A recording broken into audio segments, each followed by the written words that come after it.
उत्पादन जो है बाबूराम सक्सेना ने किया था। तो आप देखेंगे कि वो टेक्स्ट से पहले इसकी भाषिक विशेषता पर बात करते हैं कि इसकी भाषिक विशेषता क्या क्या है, इसकी क्रियाएं कैसी हैं, विभक्तियां इसमें किस तरह से इस्तेमाल में आती हैं, तमाम चीज़ें। उसी तरह से जब आप शिव प्रसाद सिंह की भी किताब पढ़ेंगे विद्यापति, तो उसमें भी आप देखेंगे कि वो शुरू में उसकी भाषा के बारे में बहुत बातचीत करते हैं। तो जब आप उन विशेषताओं को जान जाएंगे या आपको पता चल जाएगा कि इसकी क्रियाएं कैसी होती है, जैसे भोजपुरी में कहेंगे कि हम जाई तारी, हम जाई, ऐसा कहीं कहीं कहते हैं। गाजीपुर में कुछ और कहेंगे, हमारे यहाँ कहते हैं कि हम जाई तारी, अवई तारी, रारे भी उसमें जुड़ जाता है। हम खैली हा, गैली हा, ये कालवाचक जो बदलाव होगा उससे बदल जाएगा। तो और मैथिल में क्या है कि हम जाई छी, जाई छी, अहाँ जाई छी, आप जा रहे हैं, ऐसा कुछ होता है। तो जाई छी, खाई छी, वो छी जैसी क्रियाएं जो उच्चारण है अंत में वो ज़्यादा आने लगेगा। इसको आप जब वो गाने सुनेंगे या फिल्म देखेंगे जो मैथिल में भी है, एक लिंक ऐसा भी भेजा है मैंने जो मैथिल में है, तो जब विजुअल्स के साथ और उसके एक्टिविटी के साथ जब देखने की कोशिश करेंगे तो भाषा आपको धीरे धीरे समझ में आने लगेगी। दूसरी बात यह कि कितना अधिक रिसाइटेशन करते हैं। जैसे मैथिल की कोई कविता उठाइए, कोई एक पद उठाइए, आप अगर पहली बार कोई पद उठा रहे हैं मान लीजिए, तो आपको लगेगा कि पहले बार आप उठाए और आप कहेंगे कि मान लीजिए पढ़ रहे हैं, अभ्यासी नहीं है, तो माधव की कहब से विपरीते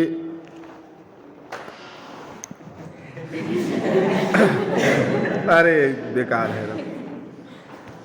हमारा पहला प्रयास अक्सर ऐसा होता है कि जो हमारी ज़ुबान का नहीं होता, जो हमारी बोली का नहीं होता, जिस कवि से या जिस रचनाकार से हमारा उस तरह का सरोकार नहीं होता, जिसके बारे में हम बहुत ज़्यादा नहीं जानते, उसके टेक्स्ट के साथ हम जूझते नहीं हैं। जो हिंदी की जो मिडिवल पोइट्री है, जो मध्यकाल की कविता है, वो सबसे बड़ी चुनौती जो आपके सामने रखती है वो यही रखती है, क्योंकि जब आप कंटेम्प्रेरी पोइट्री से गुजरते हैं तो वो आपकी ज़ुबान की होती है, जिसमें आप बातचीत कर रहे होते हैं, जिसमें आपकी दैनंदिनी चल रही होती है। तो वहाँ पर सेंस की डिफ़िकल्टी तो होती है, पर एक्सप्रेशन की डिफ़िकल्टी सामने नहीं आती, कन्वे करने की डिफ़िकल्टी सामने नहीं आती। लेकिन जब आप मिडिवल पोइट्री से गुजरते हैं तो वहाँ पर सेंस की भी डिफ़िकल्टी होती है, और एक तरह से जो डायलेक्ट है, जो रीजनल लैंग्वेज है, वो भी आपके सामने डिफ़िकल्टीज खड़ी करते हैं, क्योंकि आप भाषा के साथ भी अपना रिश्ता नहीं बना पाते, और भाषा के साथ नहीं बना पाते तो अर्थ के साथ तो लगभग नहीं ही बना पाएंगे। जबकि आधुनिक जो कविता है, जो कि सीधे सीधे खड़ी बोली हिंदी में है, उसमें आप क्या करते हैं कि उसमें आप भाषा के साथ लगभग आवाजाही कर लेते हैं, रिसाइटेशन तो कर ही लेते हैं, कुछ न करते तो एक पाठ तो कर ही लेते हैं। ये अलग बात है कि कोई मुक्तिबोध का पाठ बहुत अच्छे से करेगा और कोई नहीं करेगा, किसी को छंद की कविता अच्छी लगेगी, किसी को नहीं लगेगी, और उसका मूड उसके आधार पर बदल जाएगा। कोई गज़ल बिल्कुल नहीं पढ़ना चाहेगा और कोई जो है खूब पढ़ना चाहेगा, कोई छंदमुक्त कविताएं बिल्कुल नहीं पढ़ना चाहेगा, कोई खूब पढ़ना चाहेगा। तो वहाँ सुविधा है, पर मध्यकाल के साथ ये सुविधा नहीं है। तो जब इस तरह की सुविधा ना हो तो इसका हल क्या होगा? इसका हल ये नहीं है कि हमने टेक्स्ट को उठाया और पढ़ने की कोशिश की और तोड़ करके 2-3 शब्द तक गए और उसके बाद किताब को पलट करके रख दिया। जहाँ डिफ़िकल्टीज ज़्यादा होती है वहाँ आपको ज़्यादा प्रयास करना पड़ता है। जिन लोगों ने भी इसके पाठ तय किए हैं, जिन लोगों ने पाठ संपादन का काम किया है, उन सारे लोगों ने इस तरह की मेहनत की है। इसलिए आप देखिएगा कि एक और चीज़ है जिससे आपको टकराना पड़ेगा, और वो चीज़ है पाठ का। मध्यकालीन जो कविता है उसमें आप 1-2 लोगों को छोड़ दीजिए तो पूर्व मध्यकाल के ज़्यादातर कवि और आदिकाल के बहुत सारे कवि जो आपको मिलेंगे उसमें पाठ की भिन्नताएं मिलेंगी, क्योंकि किसी किसी का लिखा हुआ मिलता है, किसी किसी का नहीं मिलता है, किसी का बहुत बाद में लिखा गया है, ऐसे करके। तो आप देखेंगे जैसे कबीर के कई पाठ मिलेंगे, जैसी कि पद्मावत के भी कई पाठ में कहीं कहीं भिन्नता मिलेगी आपको, तुलसी में नहीं मिलेगा लगभग, क्योंकि उनका लिखा हुआ ही लोगों को मिल गया और थोड़ी बहुत फेरबदल, एक आध कहीं चौपाई में कुछ अंश कहीं हो गया तो हो, नहीं तो नहीं है। अब विद्यापति के साथ भी मिलेगा। आप कई बार कुछ पद अगर आप देखेंगे कि बाबूराम सक्सेना के यहाँ तो नहीं, लेकिन आप जब बेनीपुरी का टेक्स्ट देखेंगे या जो बिहार राष्ट्रभाषा से प्रकाशित हुआ है या शिव प्रसाद जी का, तो उस टेक्स्ट में भी अंतर आएगा कि किसी को कोई शब्द किस तरह से लगा, जैसे उसको लगा कि ये शब्द यहाँ नहीं होना चाहिए, ये बाधित कर रहा है, तो उन्होंने उसका दूसरा शब्द अपनी अंडरस्टैंडिंग के आधार पर रख दिया। जैसे कि यहाँ इस तरह का बहुत है कि शुक्ल जी ने, उनको लगा कि ये जो कर्बक है इसका अंश ये होना चाहिए, पर माता प्रसाद को लगा कि नहीं ये नहीं होना चाहिए, तो वासुदेव शरण को लगा कि नहीं ये भी नहीं, ये होना चाहिए। कुछ एक जगह पर कन्हैया सिंह भी उसमें बदलाव करते हैं। कबीर के यहाँ ढेरों पाठ है। कबीर का पाठ हरिऔध का अलग है, श्याम सुंदर दास का अलग है, अली सरदार जाफरी का पाठ अलग है, सुखदेव सिंह का पाठ अलग है। कबीर के गायन की बहुत सारी पद्धतियाँ हैं, पूर्विया कबीर अलग है, मालवा के कबीर अलग है, तो ये कबीर पर आएंगे तब बात करेंगे। पर मैं ये कह रहा हूँ कि टेक्स्ट की डिफ़िकल्टी आएगी और कई बार जो है अलग अलग टेक्स्ट जो है वो उसका पाठ का मत भी अलग अलग आएगा, तो सेंस भी कई जगह बदल सकता है। तो एक तो ये है, तो इसका ये नहीं है कि हम इस टेक्स्ट को उठाए और यहाँ से भाग लें, क्योंकि हमारे पास कोई विकल्प नहीं है। तो क्या फिर हम उस भाषा को सीखें? इतना समय भी नहीं है हमारे पास कि हम उस भाषा या उस बोली में अपनी गति बना पाए। तो कम से कम इतना तो कर ही सकते हैं कि बार बार रिसाइट करने की कोशिश करें, बार बार उसका पाठ करें। हो सकता है कि एक बार उठाया अच्छा नहीं लगा, दोबारा पढ़े, कुछ को तिबारा पढ़े, बिना पूछे आ जाया करिए, कुछ को तिबारा पढ़े, किसी को चौबारा पढ़े। ना संभव हुआ तो जो अच्छा पढ़ता है उसको सुने, कुछ ऐसा समूह डेवलप करें, तब जा कर के आप देखेंगे, क्योंकि पाठ अच्छा होगा तो अर्थ अपने आप खुलने लगेगा, उसमें कोई दिक्कत नहीं आएगी। जैसे मान लीजिए कि ए धनी कामनी सुनु हितबानी, ए धनी कामनी सुनु हितबानी, प्रेम करब जब सपुरुष जानी। प्रेम, वो प्रेम लिखते हैं, प्रेम उस समय नहीं था। प्रेम करब जब क्या है, सपुरुष जानी। आसान है कि जब मैं जान जाऊंगी कि कोई सपुरुष है तभी मैं उससे क्या करूंगी, प्रेम करूंगी, ऐसा है। तो आप पढ़िएगा, सुजनक प्रेम हेम समतुल, दहित कनक दुगुन हुआ मूल। मतलब मूल भी क्या हो जाता है, जैसे कनक को आप जब तक नहीं भट्टी में डालेंगे तो उसका मूल्य कम होता है, जैसे ही वो तप करके बाहर आता है तो मूल्य उसका क्या हो जाता है, बढ़ जाता है, बढ़ा। तो टेक्स्ट की डिफ़िकल्टी को आप ऐसे दूर करेंगे, उससे भाग करके नहीं। इसलिए मैंने थोड़ा सा काम आसान किया कि जब आप शारदा सिन्हा के गानों से गुजरेंगे या और भी लोगों ने विद्यापति को गाया है, जब उसको देखेंगे तो हो सकता है कि थोड़ी सी आपकी मतलब पढ़ने की ललक बढ़े और थोड़ा सा आप टेक्स्ट के करीब आए। तो भागने की ज़रूरत नहीं है। मध्यकाल की कविता से अगर भागेंगे तो आप कहाँ तक भागेंगे, एक बात तो ही। और दूसरी बात यह है कि इसके लिए हमेशा किसी किताब पर आश्रित रहना या किसी शिक्षक पर आश्रित रहना ये भी ठीक नहीं है, क्योंकि अपने अंदर, अब आप परास्नातक के विद्यार्थी हैं तो ऐसे टूल्स डेवलप करिए जिससे आपको ये पता चले कि कोई किताब ना भी हो क्रिटिक वाली, कोई आलोचना की किताब ना हो आपके सामने, कोई अध्यापक ना हो, क्योंकि ज़रूरी नहीं है कि हर अध्यापक सारे टेक्स्ट को बहुत बेहतर तरीके से ही खोल देगा। कई बार ये अच्छा हो जाएगा, कई बार नहीं होगा। कई बार आपको ऐसे टीचर मिलेंगे जो संतुष्ट करेंगे, कई बार ऐसे भी मिलेंगे जो नहीं करेंगे। तो क्या आप क्या करेंगे, तो फिर आप असंतुष्ट होकर ही घर लौट जाएंगे, या फिर आप उन चीज़ों का हल भी ढूंढेंगे। तो आपको कुछ ऐसे टूल्स डेवलप करने पड़ेंगे कि कम से कम एक कविता की समझ हम कैसे विकसित कर सकते हैं आसानी से।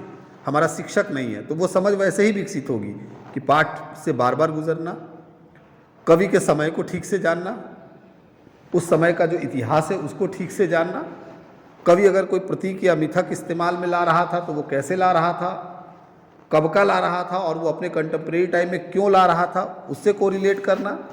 और फिर अब जब हम पढ़ रहे हैं तो हमारा समय कैसा है, उस समय के साथ कवि का क्या रिश्ता बन पा रहा है, या उस समय में कवि के वे पद या उसकी रचनाएं हमारे किसी काम है कि नहीं।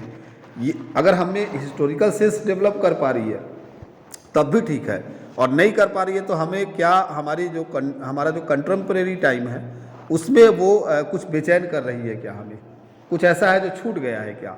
तो अगर ये भी कर ले जाते हैं आप तो लगभग आप बिना किसी के मदद के भी टेक्स्ट के नज़दीक पहुंच जाएंगे। तो हमेशा वो जो मुंह ताकना है उसकी ज़रूरत नहीं पड़ेगी भाई। अब हम कहते हैं कि जो बात मैंने कही थी अब वहाँ से शुरू करते हैं कि विद्यापति के यहाँ आप देखिएगा कि कल एक चीज़ तो हो ही गई कि विद्यापति क्यों महत्वपूर्ण है, कितने सारे डायमेंशन हैं। अब एक पक्ष वो है जिस पर बात करनी है कि विद्यापति दो बातों को अपनी रचना में बिल्कुल साफ साफ स्पष्ट कर देते हैं। एक बात तो कहते हैं कि अपरूप बाला, देख देख अपरूप बाला, वो पद आएगा मैं पढ़ूंगा। अपरूप जो शब्द है उसको लेकर के वो कई पदों में विचार करते हैं। ये जो विद्यापति का अपरूप है वो दरअसल क्या है, अपूर्व शब्द है। अपूर्व मतलब जो पूर्व में घटित न हुआ हो। अगर आप काव्यशास्त्र से ठीक से वाकिफ हैं तो आपको पता होगा कि जो है कविता में भी अपूर्वता की गुंजाइश जहाँ होती है, अपूर्वता मतलब क्या है, नवीनता, बिल्कुल नया, जो पहले ना घटित हुआ हो, ऐसा कुछ, या जिसकी किसी से तुलना ही नहीं किया जाए, कहीं अपूर्व सुंदर है, तो जाहिर सी बात है कि वो उसकी कोई उपमा आप दे ही नहीं पाएंगे। तो एक तो ये करते हैं कि इस चीज़ को बहुत अच्छे से और बार बार इस पर आग्रह करके वो एक ऐसी स्त्री को गढ़ते हैं। ये गढ़ना ही है, ठीक है कि कई बार वो राधा के रूप में हम जान लेते हैं, कई बार हमको नायिका के रूप में दिखती है, पर आप कहिए कि वो एक ऐसी स्त्री डिज़ाइन करते हैं इस पूरे के पूरे हिंदी साहित्य के इतिहास में, कविता के इतिहास में, जो अपूर्व है और जिसका सौंदर्य अपूर्व है।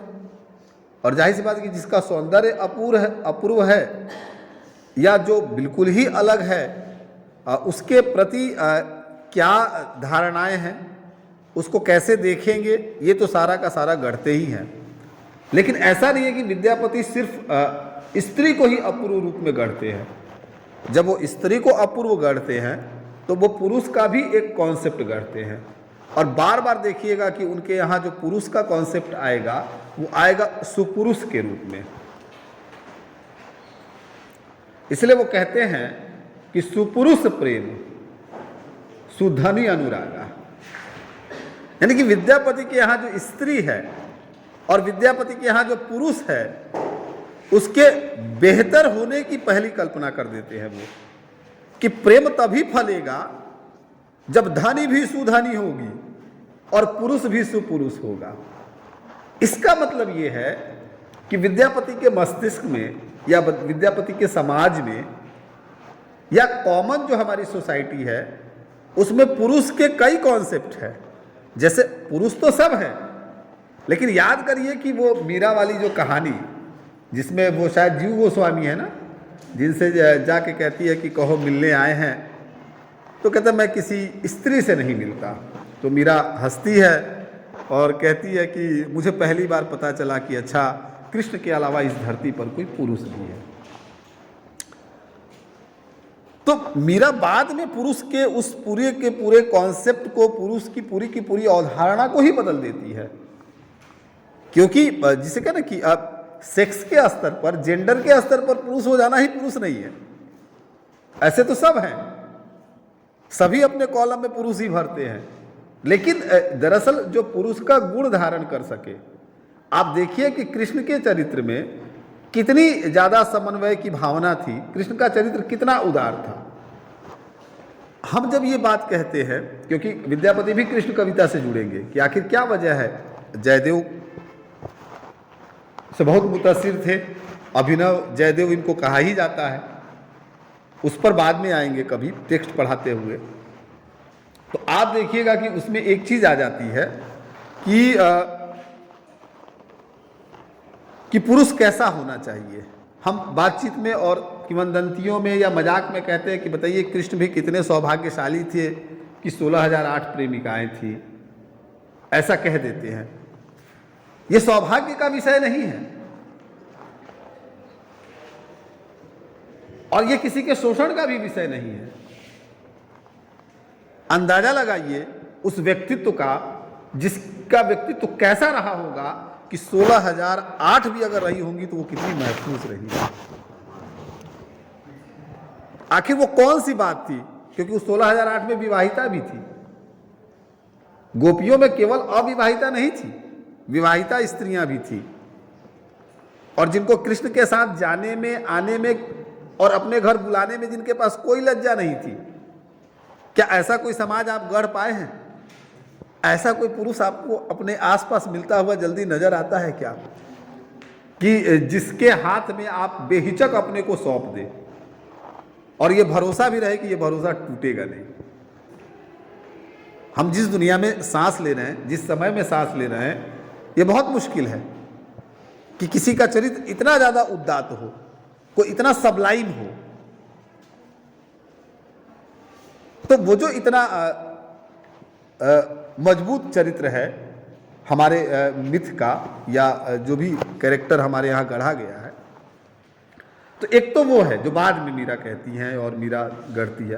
पर विद्यापति के यहाँ क्या है कि विद्यापति भी एक सुपुरुष की कल्पना करते हैं और सुधनी की भी कल्पना करते हैं, और कहते हैं कि प्रेम वही घटित होगा, अच्छा प्रेम वो होगा जो सुपुरुष और सुधनी के बीच में घटेगा। इसका मतलब है कि कुपुरुष भी रहे होंगे और कुधनी भी रही होंगी।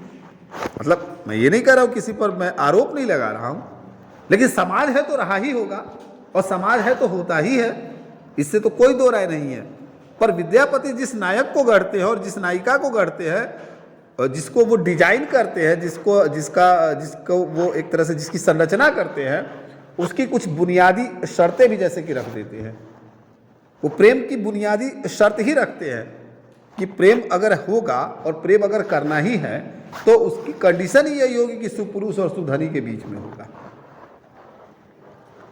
और फिर अगर प्रेम होगा तो जाहिर सी बात है कि चाहे वो नायिका हो चाहे नायक हो, वो अपूर्वता को लेकर के ही आएगा। एक तो ये है कि इसको लेकर के वो बातचीत करते हैं, मैं वो पद भी आपको सुनाऊंगा अभी पढ़ करके। उसके बाद जो दूसरी चीज है वो ये है कि मामला पुरुषों के समाज का नहीं है। पुरुष का समाज तो हमारे हिंदुस्तान में लंबे समय से वो एक साहसी समाज रहा ही है। प्रेम के मामले में पता नहीं कितना रहा है, नहीं रहा है, लेकिन व्यभिचार के मामले में तो खैर शुरू से रहा है। प्रेम के मामले में भी कभी ना कभी रहता ही है। पर आज के समय में ये कहना नहीं अनुचित नहीं है, लेकिन संदिग्ध जरूर है, क्योंकि आज स्टैंड कौन लेता है, पुरुष लेता है कि स्त्री लेती है, क्या होता है नहीं होता है प्रेम में, कब कौन बदल जाता है, वगैरह वगैरह। मैं उधर नहीं जाऊंगा। दूसरी बात मैं ये कहना चाह रहा था, जो मैंने कल कहा था कि आप देखिएगा कि विद्यापति हिंदी साहित्य के शुरुआती दिनों के, और मुझे लगता है कि पूरे हिंदी साहित्य की परंपरा के एकमात्र ऐसे अनूठे कवि नजर आएंगे जो लगातार और बार बार एक स्त्री के अंदर, कम से कम उस स्त्री के अंदर जिसे वो गढ़ते हैं, जिसे प्रेम के योग्य बनाते हैं, उसके अंदर साहस भरते हैं। ये साहस आपको नहीं मिलेगा कि आप 13वीं 14वीं शताब्दी के समय में इस तरह का साहस कहीं किसी और कवि के अंदर देख पाए या किसी और कवि के अंदर ढूंढ पाए। जैसे कि अब मैं आता हूं टेक्स्ट के हवाले से कि टेक्स्ट आपका क्या कह रहा है। एक जगह विद्यापति का एक पद है और उस पद में कहते ही हैं, जहाँ से मैंने बातचीत शुरू की थी वहीं से मैं पूरा पद नहीं पढ़ूंगा, कुछ पंक्ति पढ़ूंगा, 2। सुपुरुष प्रेम सुधनी अनुराग, दिने दिन बाढ़ अधिक दिन लाग। सामान्य सी बात है ये लेकिन विद्यापति जिस समय कह रहे हैं ये बहुत असामान्य सी बात है। साधारण दिखती हुई बात उतनी साधारण होती नहीं है। बात केवल इतनी ही कही कि सुपुरुष का प्रेम और सुधनी का अनुराग, माने सुपुरुष मिलेंगे और सुधनी मिलेगी तो उन दोनों के बीच जो प्रेम या अनुराग होगा वो दिन दिन बढ़े। जैसे शुक्ल पक्ष में धीरे धीरे धीरे धीरे चांद बढ़ता जाता है, वैसे वैसे जो है पुरुष और सुधनी का प्रेम भी बढ़ेगा। और इसकी विशेषता ये होगा कि अधिक दिन लाग और ये दीर्घायु होगा, ये क्षणभंगुर नहीं होगा, क्षणिक नहीं होगा, कुछ दिनों का ही नहीं होगा। अगर सुपुरुष के बीच और सुधनी के बीच प्रेम और अनुराग है तो इसकी आयु क्या होगी? लंबी होगी, ये टिकाऊ होगा। जैसे कि फिर इसमें किसी भी तरह का वो कह सकते हैं कि कोई ऐसी गुंजाइश नहीं नजर आएगी कि वो लगे कि वो टूट जाए, छूट जाए। अब ये टूटना और छूटना भी कई स्तरों पर है कि टूटने छूटने का सेंस ये से इससे भी ले लीजिए कि क्या देह के स्तर पर छूट जाना ही छूट जाना होता है या अंतर्मन के स्तर पर जुड़े रहना भी जुड़े रहना होता है। बहुत सारे लोग जीवन में कभी नहीं मिले, एक आध बार मिले, किसी से प्रेम किया, लेकिन जीवन भर वो किसी और को अपना ना सके, उस प्रेम को बरकरार रखा, उसको बचा करके रख लिया। कई चीजें इस तरह से भी काम करती है। खैर वहां भी नहीं जाएंगे हम लोग इतना आगे। फिर एक पद में वो कहते हैं, एक और पद है जिसमें वो कहते हैं और यही भाव कहते हैं कि दिने दिन बाढ़ल सुपुरुष नेहा अनुदिने जैसन चांदक रेहा। ये वही है जो मैं अभी बता रहा था कि चांद जैसे जैसे बढ़ता चला जाता है वैसे वैसे सुपुरुष का नेह भी बढ़ता है। जे छल आदर तबहू आधे और होत की पछिलहू बांधे विधि वसे यदि हो अनुगति बाधे तैयो सुपुनहि घर अपराधे। ऐसे करके ये पूरा पद है। मैं बस ये आग्रह करना चाह रहा था या मैं इस तरफ भी इशारा करना चाहता हूँ कि आखिर क्या वजह है कि विद्यापति बार बार सुपुरुष का कॉन्सेप्ट ले रहे हैं। हिंदी कविता में कोई आदमी सज्जन लोग का की मित्रता बहुत चर्चित रही है, सज्जन के साथ मैत्री बहुत चर्चित रही है, लेकिन किसी स्त्री के समानांतर पुरुष को रखते हुए सुपुरुष की अवधारणा ये विद्यापति देते हैं। तो ये भी नहीं कह सकते कि केवल और केवल स्त्री को ही वो रचते हैं, बल्कि पुरुष को भी रच रहे हैं अपनी कविता के माध्यम से। और वो रच इसलिए भी रहे हैं क्योंकि जो अपरूप वाला है उस अपरूप वाला के योग्य या उसके समानांतर जाने के लिए, उसके बराबर खड़े होने के लिए पुरुष नहीं सुपुरुष होना पड़ेगा। और फिर अगर कहे कि कृष्ण कविता से अगर इसको जोड़ करके रहे तो सुपुरुष तो फिर एक ही मिलेगा, वैसा चरित्र मिलेगा नहीं जल्दी, क्योंकि सहज नहीं है ना, सुपुरुष होना आसान नहीं है। वजह यह है कि बार बार आपको अपनी आहुति देनी पड़ेगी। सुपुरुष का तात्पर्य औदात्य हो सकता है?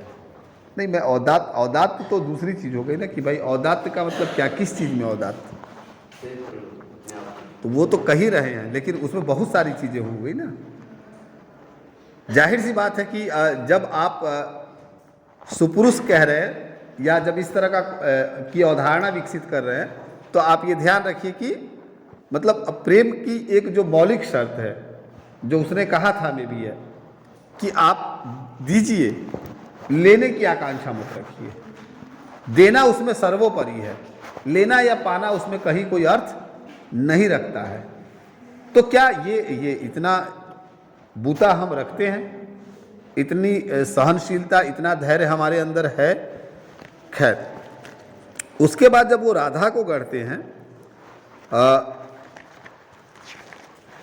तो कहते हैं कि, एक मिनट में पढ़ रहा हूं वो पद,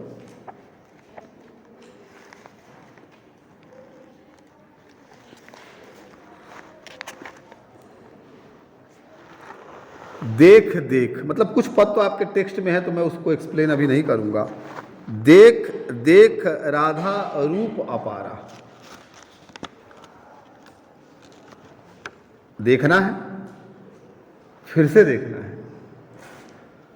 देखना उसको है जिसको पार नहीं पाना है, क्योंकि वो अपार है। अपार क्या है? तो सौंदर्य है। किसका है? तो राधा का है। अब ये पद चूंकि सिलेबस में है तो इसलिए मैं इसको बहुत अभी विस्तार में नहीं बताऊंगा, पर वो कहते हैं कि देख देख राधा रूप अपारा। यह ऐसा रूप है जिसका सौंदर्य क्या है? अपरिमित है, सीमित नहीं है। और फिर उसी के आगे कहते हैं कि अपरूप के बिही आन मिलावल खितितल लावनिसार। और विद्यापति बताते हैं कि यह जो अपरूप बना है, यह अपरूप बना कैसे है? कैसे धरती और धरती का लवण और ये सब मिलकर के उसने इसको रचा है। तो जैसे कि आप इस पद को पढ़ रहे होते हैं तो आप ये नहीं देख रहे होते कि राधा बन कैसे रही है, जैसे कि विद्यापति बता रहे हो कि वो राधा को रच कैसे रहे हैं, वो उसको बना कैसे रहे हैं। ये जो अपरिमित सौंदर्य है, ये सौंदर्य हासिल कैसे कर रहे हैं, ये वो दिखाएंगे। उसी तरह से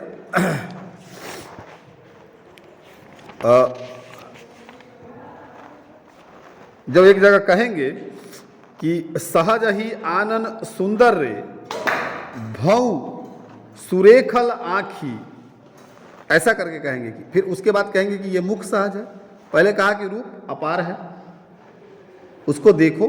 फिर कहा कि ये रूप बना कैसे है, और ये जो पूरा का पूरा रूप है ये सहज भी है। इसका ये नहीं कि बहुत तड़क भड़क या दिव्य जैसा कुछ है, ऐसा भी नहीं है। ये क्यों ऐसा कहते हैं? ऐसा इसलिए भी कहते हैं कि कवि को, ये रचनाकार को कई बार ये शंका भी उसके मन में आती है कि जिसे वो अपूर्वता के साथ रच रहा है, कहीं ऐसा ना हो कि वो लोक से कट जाए। जिसे आप बहुत आइडियल किस्म से डिजाइन करेंगे तो खतरा यह भी रहेगा कि वो आपके बीच का होगा या नहीं होगा।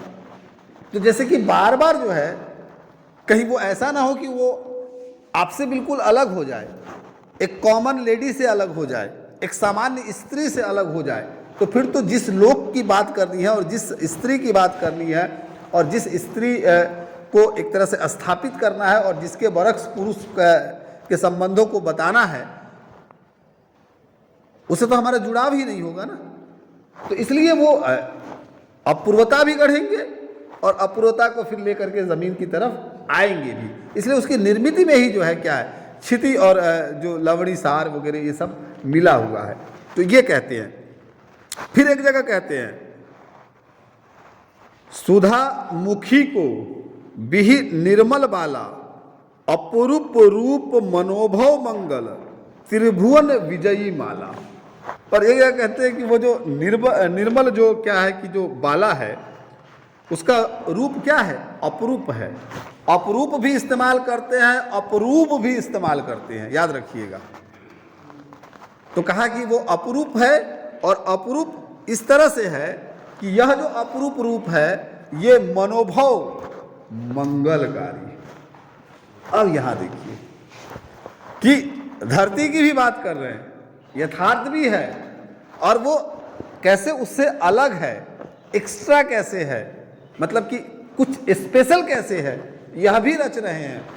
और कह रहे हैं कि इस रूप की विशेषता ये है कि ये मंगलकारी है, मनोभाव मंगलकारी। तो जैसे कि उसको रच रहे हैं, तो कवि जब उसको रच रहा है तो ऐसा लगता है कि कवि स्वयं में मुक्त हो रहा है। कवि किसी नायिका को, किसी स्त्री को रचते हुए मुक्त हो सकता है। आप इस बात की तरफ जाइए और देखने की कोशिश करिए कि वो कैसे मुक्त हो रहा है। कहीं ऐसा तो नहीं है कि कवि को ये लग रहा है कि स्त्री जो कि बहुत बंधन में है, जो कि जकड़ी हुई है और एक बंद समाज में है, जिसकी अपनी कोई सेल्फ आइडेंटिटी नहीं है, तो जब हम उसकी आइडेंटिटी गढ़ रहे होते हैं, जब हम उसको रच रहे होते हैं, जब हम उसके अस्तित्व को निर्मित कर रहे होते हैं, या इस तरह का हम में से, आप में से कोई आदमी जब कोई ऐसा काम कर रहा होता है, तो एक आंतरिक खुशी, एक अपने मन में ऐसा लगता है कि जैसे सामने वाला नहीं मुक्त हो रहा है, हम मुक्त हो रहे हैं। तो ये मुक्ति दो तरफा है, एक तरफा नहीं है। एक रचने की मुक्ति है और एक क्या, उसको रचते हुए अपने मुक्त होने का भाव भी है। इसलिए मंगल का जो कॉन्सेप्ट है कविता में, काव्य शास्त्र में मम्मट ने कहा ना कि काव्य प्रयोजन में एक मंगल भी है, कि हम केवल अर्थ के लिए कविता नहीं करते, केवल यश के लिए कविता नहीं करते, कीर्ति के लिए कविता नहीं करते, कई बार हम मंगल के लिए भी कविता करते हैं। और इसीलिए आप देखिएगा कि आचार्य रामचंद्र शुक्ल ने लोक मंगल का कॉन्सेप्ट गढ़ा और तुलसी को और बहुत सारे कवियों को लोक मंगल के नज़दीक ले जा करके रखा। और जिस साधना अवस्था के कविता की बात की, वो पूरी की पूरी कविता क्या है, कल्याणकारी कविता है, जो लोक का कल्याण करे, जिसमें लोक का कल्याण निहित हो। तो आप देखिए कि एक बात कह दी कि भाई मनोभव मंगल, ये मंगलकारी जैसा की है।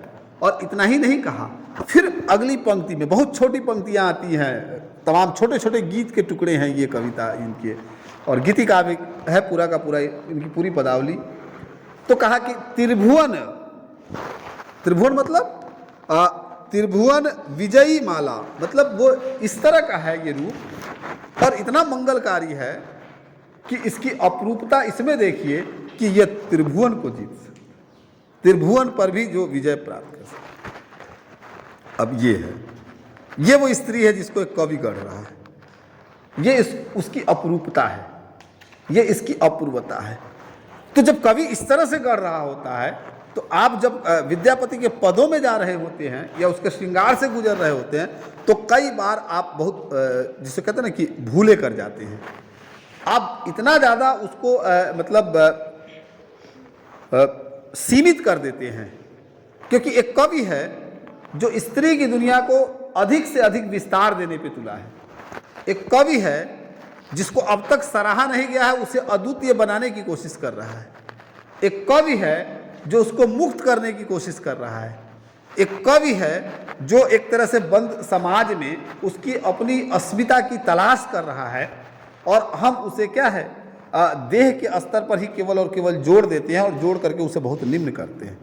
देह के स्तर पर भी कविता है, और ऐसा नहीं है कि उसमें स्त्री की जगहसाई है और उसमें बहुत निंदा है। कम से कम जिसे आप आज़ादी कहते हैं, फ्रीडम कहते हैं, जिसे आप आइडेंटिटी कहते हैं, अपनी पहचान, अपनी अस्मिता कहते हैं, जरूरी नहीं कि सभी स्तरों पर आए, पर कई बार वो देह के स्तर पर भी आती है। देह के स्तर पर आज़ाद हो जाना, कम से कम आप स्त्री हैं और आपकी देह चुनौती देती है इस समाज को कि क्या तुम हमारे बिना या हमसे पार पाके भी रह सकते हो, क्या जी सकते हो, या तुम्हारे बड़े बड़े बादशाह और तुम्हारी बड़ी बड़ी सल्तनतें जो है हमारी एड़ियों के पास जैसे कि पड़ी रही। तो क्या है, इसलिए रीतिकाल की पूरी कविता को जब आप देखेंगे, जिसे कहते हैं कि कृष्ण काव्य परंपरा का बिल्कुल उत्कर्ष है, और यहाँ से कविता बहुत जैसे कि भक्ति से दूर चली जाती है और कविता का ये ह्रास काल है। मैं इसे ह्रास काल के रूप में नहीं देखता हूँ, मैं इसे इस रूप में देखता हूँ कि भले ही आपने देह के स्तर पर सही, पर स्त्री की अस्मिता उसके होने का एहसास तो किया, इससे पहले कहाँ किया, भक्ति काल में और कहाँ किया, किसके यहां इसके होने का एहसास है इतना जबरदस्त। खैर, तो मैं क्या कह रहा था, मैं ये कह रहा था, तो आप देखिएगा कि वो इस तरह से वो कवि क्या कर रहा है कि रच रहा है, अपने उस पात्र को रच रहा है, और उस पात्र को इस तरह से भी रच रहा है कि उसका सौंदर्य त्रिभुवन विजयी की तरह करार दे रहा है। और फिर उसके बाद पूरा वर्णन ही कि सुंदर बदन चारु अरु लोचन काजरे रंजित भेला कनक कमल माझे काल भुजंग ने श्रुत खंजन खेला। तो पूरा का पूरा शारीरिक जो पूरा सौष्ठव है जैसे कि उसको गढ़ देते हैं। वो जैसी की तरह नक्शिक वर्णन नहीं करते विद्यापति एक साथ एक क्रम से, लेकिन अलग अलग पदों में शरीर के वो आनंद का भी सौंदर्य बताएंगे, उसका शारीरिक सौष्ठव भी बताएंगे, वया संधि भी बताएंगे, उसके जो शरीर के और बदलाव है उसको भी बताएंगे और बेहिचक बताएंगे। इसमें कोई ये नहीं है, क्योंकि अगर रचनाकार रच रहा है और समाज के लिए रच रहा है तो वो कभी ऐसा नहीं चाहेगा कि उस जिस कैरेक्टर को वो डेवलप कर रहा है वो बिल्कुल और बिल्कुल अपार्थिव हो जाए, क्योंकि अपार्थिव होते ही वो आपके बीच से कट जाएगा। तो फिर जो उसकी लड़ाई है, जो उसका संघर्ष है, वो पूरा का पूरा खत्म हो जाएगा। लेकिन कई बार उसकी दिक्कत यह भी होती है कि वो उसको बिल्कुल पार्थिव भी नहीं कर पाता, क्योंकि अगर बिल्कुल पार्थिव कर देगा तो उसकी दिक्कत यह है कि यह जो समाज जो कि जिसका टेस्ट आप सीधे इस ढंग से नहीं बदल सकते, आपको कई बार क्या है उसको स्पिरिचुअल और कई बार जो है दूसरे तरह से बदलने की कोशिश करते हैं। वो जीता सब है लेकिन एक्सेप्ट नहीं करता।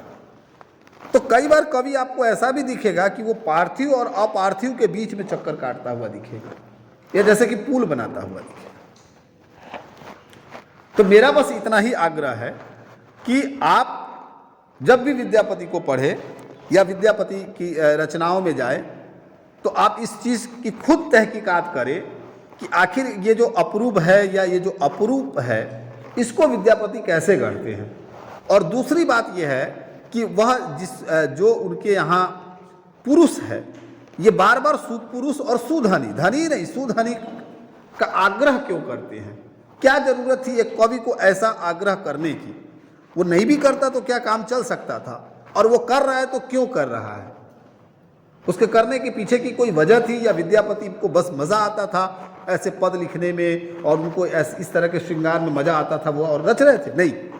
अगर आप जाएंगे तो फिर इतिहास की और आलोचना की वही भूलें करेंगे जो लगातार होती रही हैं, क्योंकि जिन भी लोगों ने, ज़्यादातर लोगों ने विद्यापति का काम करते हुए विद्यापति की कविता को इतना कम आका,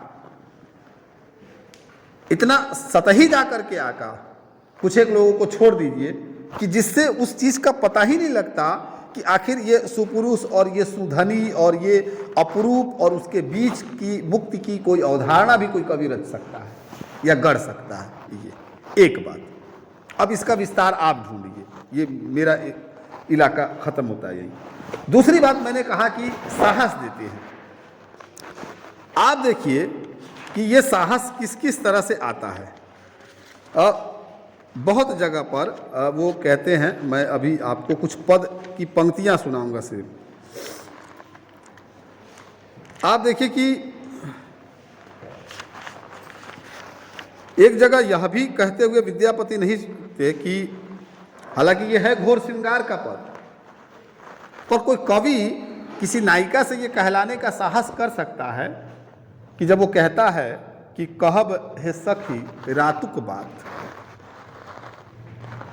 की कहब हे सखी रातुक बात, मानिक पड़ल कुबानिक हाथ। अब उसका सौंदर्य या जो भी कहिए कि वो मणि के समान है, लेकिन क्या है वो किसी ऐसे के हाथ में पड़ गया है जो उसके महत्व को जानता ही नहीं। ये बिल्कुल कंटेम्प्रेरी सवाल है, बिल्कुल कंटेम्प्रेरी, जितना मॉडर्न और जितना कंटेम्प्रेरी हो सकता है। मैं पढ़ाते हुए इस पर भी आपको बताऊंगा कितना कंटेम्प्रेरी हो सकता है कि पुरुष और स्त्री का जो साहचर्य है उसमें स्त्री अपनी असंतुष्टि को भी व्यक्त कर सके। आप देखिए कि ये विद्यापति ही पॉसिबल कर सकते थे, नहीं तो पूरा इतिहास खंगाल जाइए, स्त्री की असंतुष्टि का भाव कहाँ दिखाई देता है, कहाँ वो अपनी बात कहती हुई नजर आती है। जो अभिसार के पद हैं वो पद देखिए, धनी धनी चलू अभिसार, धनी धनी धनी धनी चलू अभिसार, धनी धनी चलू अभिसार। पढ़िए, आपको पढ़ने में बहुत मज़ा आएगा। कई पाठ इसके आप कर सकते हैं कि धनी धनी चलू अभिसार, चलू अभिसार, धनी धनी धनी धनी धनी चलू धनी अभिसार, धनी चलू चलू धनी। शुभ दिन आजु राजपथ मनमथ आपन कीर्ति बिथार, गुरुजन नयन अंध करी आओल बांधव तिमिर बिसे। ये पूरा पद पढ़िएगा आप, इसका अर्थ देखिएगा कि आज शुभ दिन है। आज जो है क्या है, ये राजपथ, ये मनपथ, आपन कीर्ति, सब कुछ विस्तार कर दो, राजपथ पर चले जाओ, चलो उस पर। इस चलने का साहस, ये अपने को विस्तार देने का साहस, ये जो गुरुजन वगैरह जितने हैं सबको छोड़ने का, सबको जैसे कि सबकी अवहेलना करके आगे बढ़ने का साहस, ये साहस अगर किसी धनी के अंदर कोई दे रहा है तो वो विद्यापति जैसा कवि दे रहा है। कहते हैं कि प्रेम हेम पर खावल कसौटी, भादव कहु तिथि राती। प्रेम और हेम, प्रेम की और हेम की, हेम मतलब काहे तो दबी दबी आवाज में बोल रहे हैं। प्रिय तो आप लोगों को भी है, अधिक प्रिय है ऐसा कहते हैं लोग। ऐसा नहीं कि इनको प्रिय नहीं, लेकिन इनको मिलता ही नहीं है तो क्या पहनेंगे ये। तो कहा कि हेम मतलब होता है सोना, तो इसीलिए कहा कि प्रेम की और सोने की कसौटी ही है। क्या कसौटी है? परखावल, परखना। एक बहुत कंटेम्प्रेरी शायर कहता है कि परखना मत, परखने से कोई अपना नहीं रहता, किसी भी आईने में देर तक चेहरा नहीं रहता। वो कहता है कि परखो मत, क्योंकि परखने से संकट है। लेकिन विद्यापति कहते कि नहीं, अगर प्रेम है, प्रेम और सोने की कसौटी ही है परखना। अब वो ये कहते हैं और उसके बाद कहते हैं और किस पर कसौटी कसो? भादव कहु तिथि रात। भादो की रात में उसकी कसौटी होनी चाहिए। भादो की रात, अमावस्या की रात हो, चारों तरफ पानी लगा हो, बारिश हो रही हो, और उसमें जो वो प्रेम किस तरह का है और कैसे है वो कमाल का ये दिखाते हैं। एक जगह कहते हैं चंदा जनी उग आजुक राती, पिया के लिखी पठाऊ पाती। मतलब क्या है? हे चांद आज मत उगना, क्योंकि तुम उगोगे तो उजाला हो जाएगा, तो आज मत उगना। आज क्या करना है? मुझे पत्र लिखना है और पठाना है, भेजना है। जाहिर सी बात है कि किसको भेजना? अपने प्रेमी को। सभ्य समाज इसकी इजाजत नहीं देगा, तो कहा कि भेजना कहा है कि अंधेरे में। इसलिए अब रीति काल में भी जब अभिसार में जाएंगे तो चंद्रमा है, पूर्णिमा की रात में सफ़ेद साड़ी में जो है नायिका निकली है अपने प्रिय से मिलने। क्यों? क्योंकि चांद की दूधिया रोशनी में वो कहीं भी आसानी से छिप सकती है। किसी और रंग में होगी तो फंस जाएगी, या अगर अमावस की रात होगी या काली रातें होंगी तो फिर हाँ काली पहन करके जाए। तो ये जो युक्तियां हैं, ये युक्तियां भी आपको दिखाई देंगी। बहरहाल कहा कि एक पद में वो कहते हैं, विद्यापति कहलाते हैं कि सजनी वचन छड़ाईते मोहि लाज। मैंने वचन दिया है, मैंने क्या किया है? वचन दिया है। किसी को वचन दिया है कि मिलना है, और ये जो वचन छूट जाए तो जाहिर सी बात है कि कितने लाज की बात होगी, शर्म की बात होगी। तो कैसे करे? जे होए से होए बरु सब हमें अंग करूं, साहस मन दिल आज। जो होना होगा सो होने दो, जो कुछ भी हो जाए, जिस भी तरह से हो, सब मुझे ये साहस दो। आज साहस क्या दो? अपन अहित चित परथिक देखित, प्रेमक न पारिय ओर, चांद हरिन बहु राहु कबल सा, प्रेम पराभव थोर। अर्थ मैं बहुत नहीं बता रहा हूं, आप केवल ये पंक्ति देखिए कि साहस मुझे आज दो, और साहस ये दो कि मैं क्या करूं? अंगीकार कर सकूं जो भी वचन या जो दिया। सखी है आ आज जायब मोही, घर गुरुजन डरना मानव। ये विद्यापति की ताकत है और ये विद्यापति की कविता है। जब विद्यापति ये कहला देते हैं कि घर गुरुजन डरना मानव, उनका डर आज मैं नहीं मानूंगी। मानव मतलब जैसे कि क्या है? आप इस बोध को ही देखिए कि डर ना माना, जो होना है सो हो जाए। वचन चूकब नाही, अपने वचन से चूकूंगी नहीं। ये वचनबद्धता और इसको निभा ले जाना, इसको निभाने के लिए सब कुछ को त्याग देना, किसी भी कीमत पर चले जाना, सबकी अवहेलना कर देना, ये साहस आपको कहाँ मिलेगा? इसलिए मैं बार बार कहता हूं कि आप विद्यापति को इसलिए भी पढ़ सकते हैं या देख सकते हैं कि स्त्री के अंदर प्रेम के प्रति, अपने साथी के प्रति, अपने सुपुरुष के प्रति जो अनुराग है, जो वचनबद्धता है, उसको एक तरह से क्या है, उसको और पुख्ता मजबूत करते हैं विद्यापति अपनी कविता से। इसलिए कहते हैं कि भनई विद्यापति सुन जुबती, साहसे सफल काज। कि भनई विद्यापति सुन जुबती, साहसे सफल काज। और इसको कुछ बंगला टोन पे लेके पढ़ेंगे तो पढ़ेंगे कि भनई विद्यापति सुनो युवती, साहस से सफल काज, कि साहस से ही कार्य में सफलता मिलती है। तो ये साहस जो तुम्हारे अंदर है यही तुम्हें सफल बनाएगा। ये विद्यापति के यहाँ मिलेगा। इतना ही नहीं, बहुत सारे पद हैं। विद्यापति भन की करत गुरुजन, नींद निरूपण लागी। विद्यापति कहते हैं कि क्या मतलब गुरुजन क्या करेंगे, कुछ नहीं है, जिसे जाना है वो जाएगा। इसलिए वो कहती हैं कि कामनी कैल कतहु प्रकार, पुरुषक बेस कैल अभिसार। और कामनी क्या करती है, जब उसको कोई और विकल्प नहीं मिलता तो पुरुष के वेश में अभिसार करती है। ये समाज है जो स्त्री को एक पुरुष से मिलने नहीं देता, और स्त्री जिसे मिलना है तो साहस यहाँ तक की है कि जब बंदिशें इस हद तक बढ़ जाएंगी तो एक पुरुष के रूप में वो अपने प्रिय से मिलने जाए। ये फिल्मों में, सीरियलों में, ड्रामों में बहुत बाद में देखा आपने, लेकिन 13वीं शताब्दी का कवि ये चित्र खींच रहा है आपके सामने। आप इससे देखिए, कहते हैं कि प्रेमक गति दुर्बार। प्रेम की जो गति होती है ना वो बहुत कठिन होती है, आसान नहीं होती, वो सहल उस तरह से नहीं होता। उसी तरह से कहेंगे कि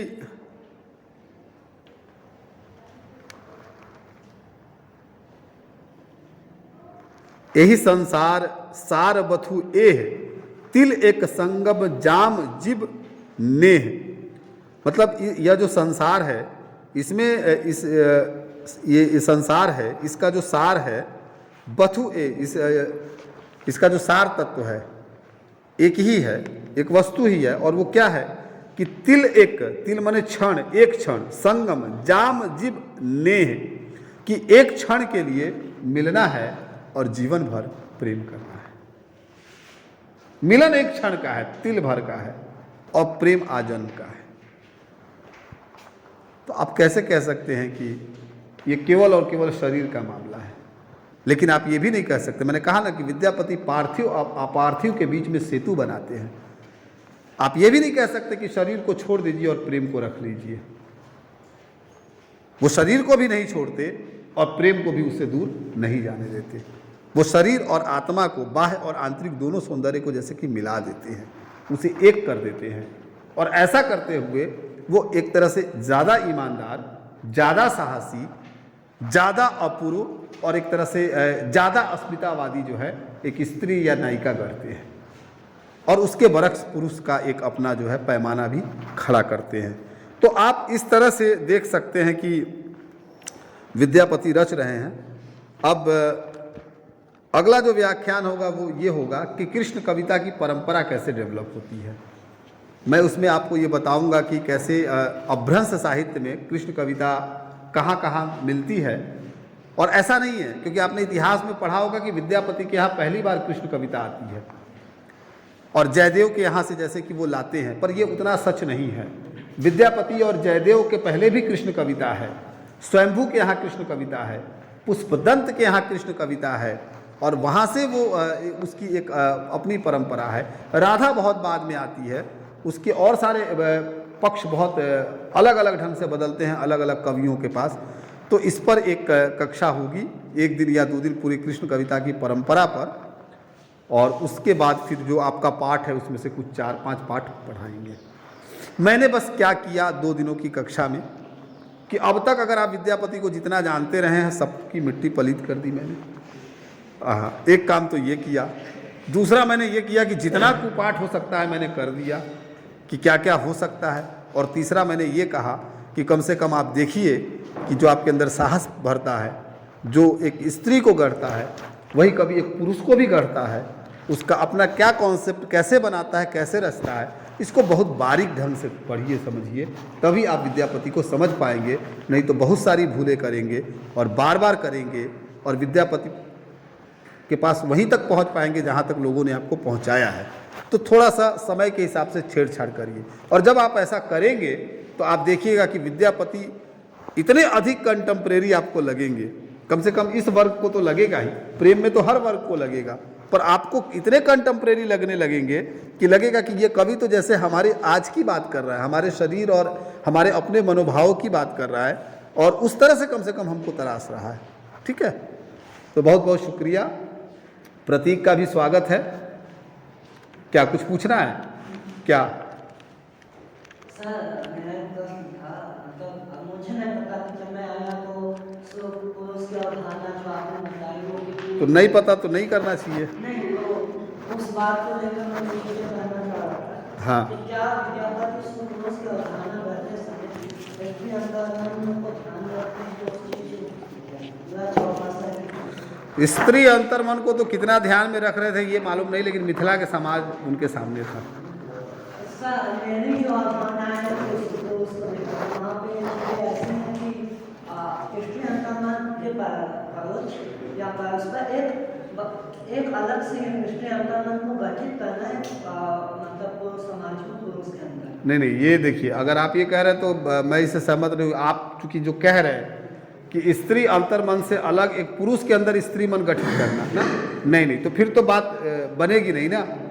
अगर ये बनेगी तो ये सुपुरुष होगा ही नहीं, क्योंकि ये ध्यान रखिए कि वो जब सुपुरुष कह रहे हैं तो सुधनी भी कह रहे हैं। ऐसा नहीं है कि केवल पुरुष को ही गढ़ रहे हैं। लेकिन सर पुरुष की जो मतलब की अंतर्मन भावना है वो तो हमेशा से अहम की भावना है, तो उसी को तो डिक्लास करना है ना। एक कवि क्या कर रहे हैं?